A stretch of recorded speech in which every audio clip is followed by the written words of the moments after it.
Hello, everyone. Welcome to Know the Faith, Defend the Faith. My name is William Hemsworth. It is great to be with you all again for today's show. I'm very honored to have my guest. A big fan of his program, Pints with Aquinas. And if the bio is too much, don't feel like you need to read it. Oh no, it's good.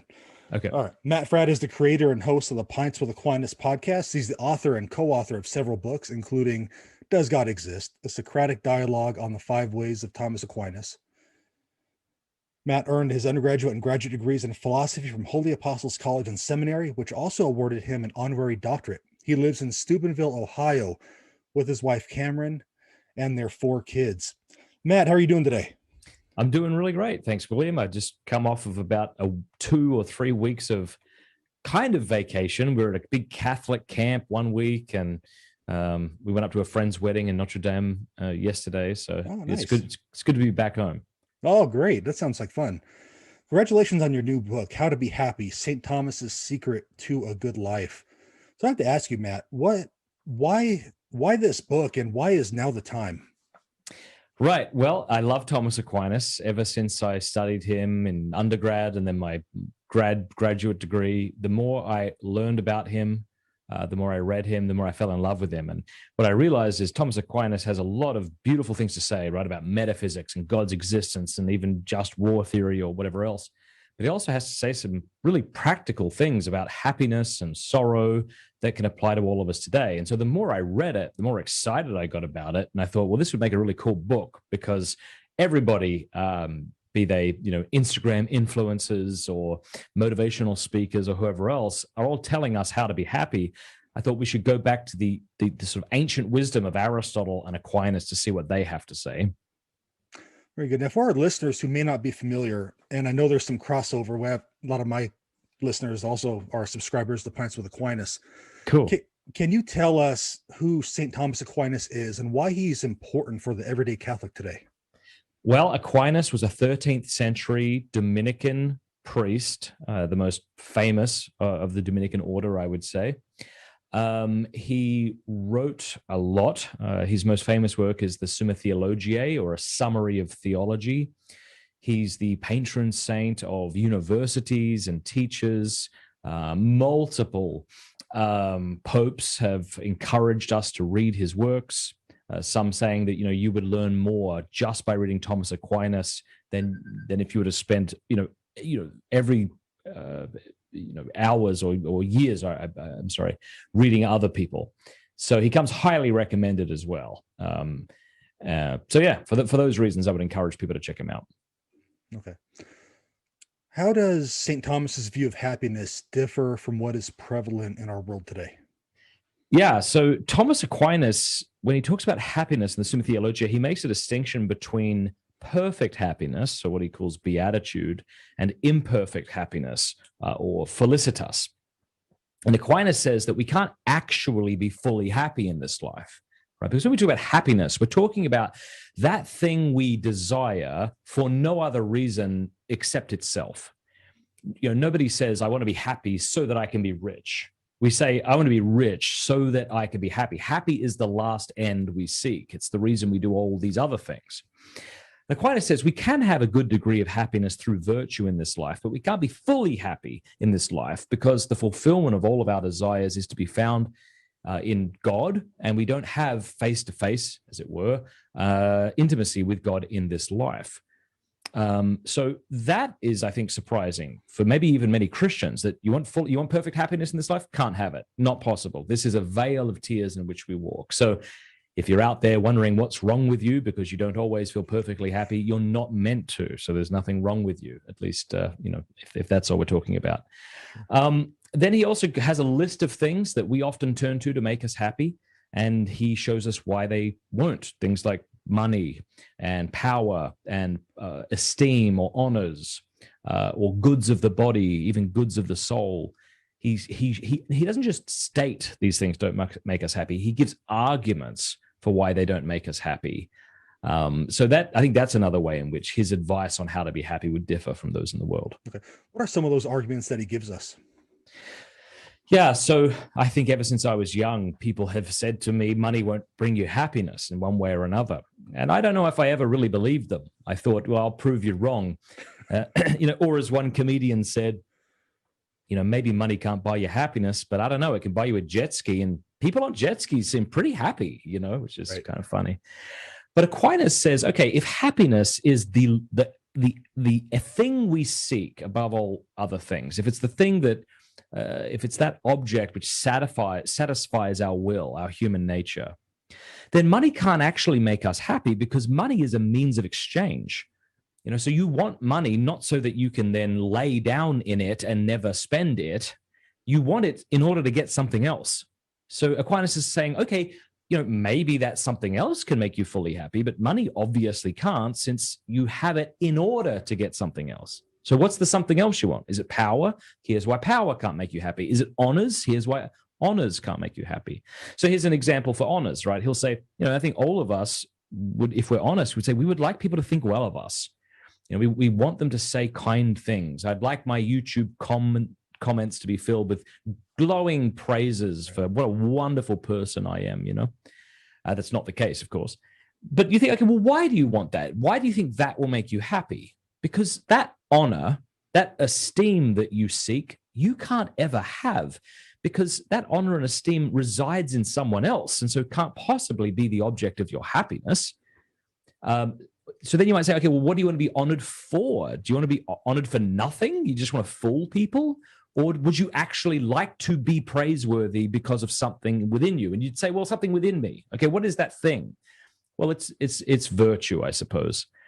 So Aquinas basically argues, and here's a direct quote from him. He says, imperfect happiness that can be had in this life can be acquired by man by his natural powers in the same way as virtue, in whose operation it consists. So to the degree in which we can grow in virtue and submission to divine providence in this life, I think, is to the degree in which we'll find happiness in this life. Does Aquinas give us any tips on how to grow in virtue? So there's different types of virtue. We have the cardinal virtues. We have the infused virtues. I'd have to go back and have a look at what he might offer strictly, but certainly I think in order to flee from sin as if it were a snake, to read the scriptures, which he says is the most honorable thing we can do, to frequent the sacraments. These things, I think, at least would be the beginnings of growth in virtue. Just real quick, Sure. Because I think we've been told, or we've believed at one point or another, that if I could just have what my passions desired, then I would actually be satisfied. Right. Like it, and maybe that's like, to busy myself regarding the procreation of the species with whoever I wish, to be drinking, I don't know, martinis or margaritas on a beach somewhere or in a hot tub. And if that's all I did, then I'd finally be happy. And this isn't true at all. And anyone who's ever kind of given themselves over to that for any more than a few hours realizes that, I think. And in the Catechism of the Catholic Church, in paragraph 2339, it says, the alternative is clear. Either man governs his passions and finds peace, or he lets himself be dominated by them and becomes unhappy. So that's a nice sort of rebuke, I think, to the modern idea that you just have to kind of do what feels good, or do what is comfortable, or do what is pleasurable in order to become happy. Now, during the process of writing this book, was there anything that you uncovered that maybe you never heard before, that was like an aha moment for you? Well, I was surprised to see what Aquinas had to say about play. The Greek word being, what is it? Eutrapelia. I think I'm pronouncing that right. So Aquinas actually says there's great virtue in play, sort of not just relaxing, but engaging in something. And he says that play is that virtue which is the mean between the two extremes of buffoonery and boorishness. And he even says that boorishness is a sin, because we shouldn't be a burden to other people, which is actually a good rebuke to me. Those times I'm in a foul mood, or just sort of nasty, or just barking at my kids, or speaking to my wife like she's someone other than my bride, like That's a good rebuke to me. Also, of course, on the other end, you have buffoonery, where you just sort of engage in inordinate pleasure and inordinate play. But that I thought was good. One of the things Aquinas says when he talks about remedies for sorrow is that you should do something pleasurable if you're sad. And he has this great line. He says, pleasure is to the weary soul what rest is to the weary body. So if you're exhausted, you seek sleep. And if you are, hopefully, and if you do sleep, you feel refreshed. Well, he says that sorrow is like a weariness of the soul. And so sleep in and of itself may not eradicate that. It might, but it might not. And so you should seek to engage in something pleasurable and something that's legitimately pleasurable. So obviously not sin, and obviously not something that would take us away from the duties at hand, and not something that's merely dissociative. It's easy to lose yourself scrolling through your social media feed or to binge on a Netflix series. It's not easy to engage in leisure. Leisure takes work. It's hard. You've got to put your phone away. You've got to leave your laptop in the office. You've got to set out time to, say, read a beautiful book or listen to beautiful music or to go on a lovely hike. These things take work. So rest takes work. I think it's another important point. Great. Now, the book's been out about a month. What has been the feedback that you've received so far? Let's see. What has the feedback been? Some people have said they were surprised and glad that it was so personal. So I do share a lot from my own sort of life and history in this book. So people enjoyed that. I had some people say it was a lot more substantive than they thought. So I guess that's nice. It's a short read. It's only about 120 pages, if I'm not mistaken. So it doesn't take long. I think the other thing people would realize when they pick up the book is this is not a book where Matt Fradd tells you how to be happy just like he is. Matt Fradd is an idiot sinner who has to continually repent of his buffoonery as well as his boorishness.